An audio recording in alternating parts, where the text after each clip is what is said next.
tu es passionné, tu arrives à n'importe quel niveau. Simplement, je pense que la passion, c'est 70% qui est acquis.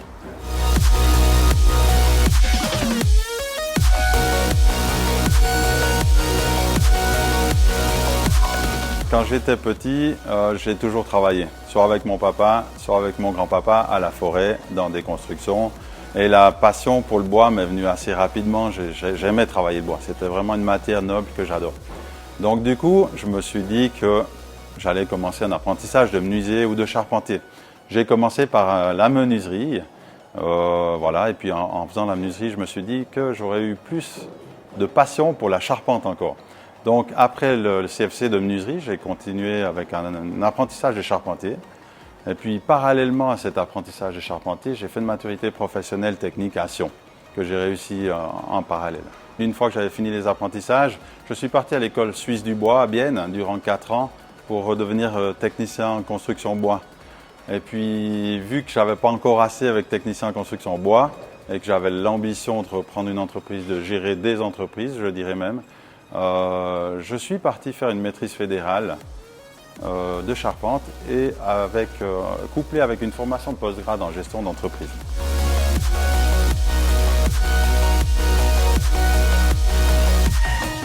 Les copains de Bienne. Ils ont réussi à me transmettre la passion et la vision à moyen et à long terme de ce qu'on peut faire dans la construction bois.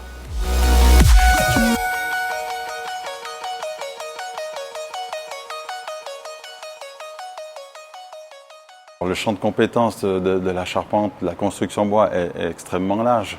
On voit qu'à l'époque, les charpentiers posaient un toit, simplement un toit, et les gens pensent encore à ça. Mais le charpentier, le constructeur bois ne fait pas que de construire et de poser des toits. Il fait des villas, il fait des chalets, il fait des ponts, il fait des immeubles en bois, on construit vraiment tout ce qu'on peut faire en bois. C'est une panoplie énorme.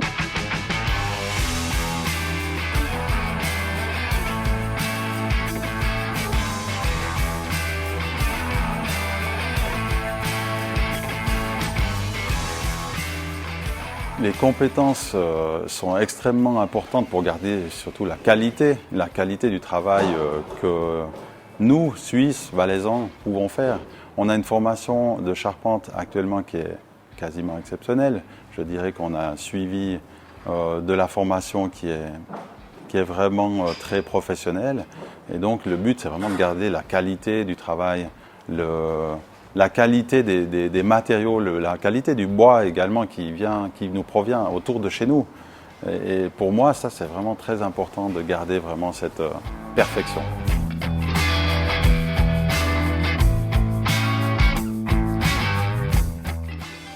Skieur professionnel.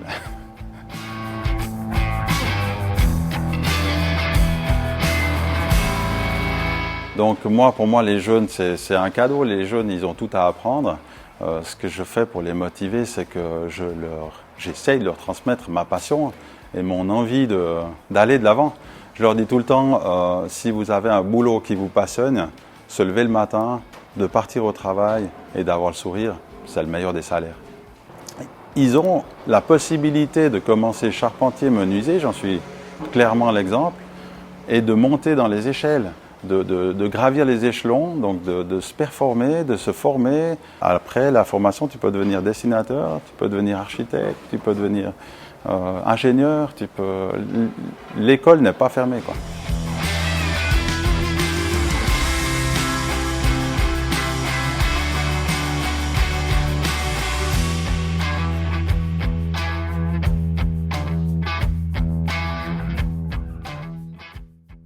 Il est surchargé, mais bien organisé.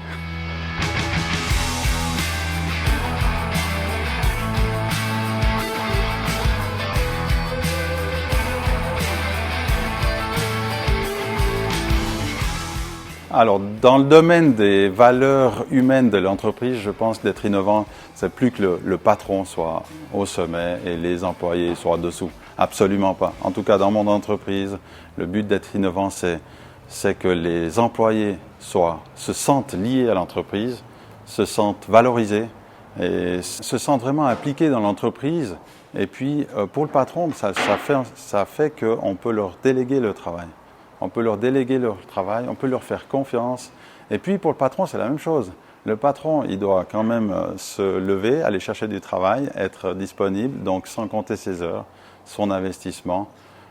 Donc, c'est du win-win, je dirais tout simplement. Tout le monde est gagnant. Si l'employé est content et se sent bien au travail, le patron est également heureux de pouvoir amener du travail à tous ses collègues de travail.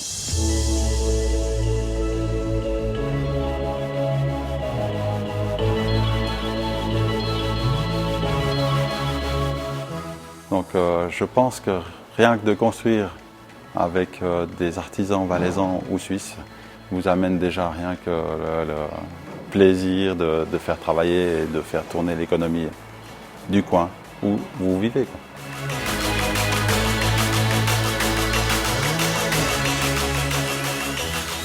Une cabane d'alpage. Pourquoi? Le calme, j'ai besoin de beaucoup de calme, de sérénité, de moments dans la nature.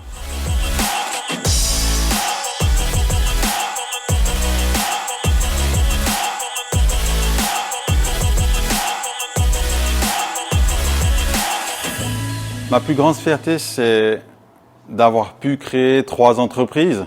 Et je donne des cours. Je suis enseignant à l'école professionnelle de Martigny. Je suis également président des charpentiers du Valais. Et je fais partie aussi du comité des charpentiers de la Romandie. Donc franchement, s'il y a 20 ans en arrière, quand j'ai commencé l'apprentissage, on me disait ça. Aujourd'hui, j'ai le droit d'être fier de ce que j'ai fait jusqu'à maintenant.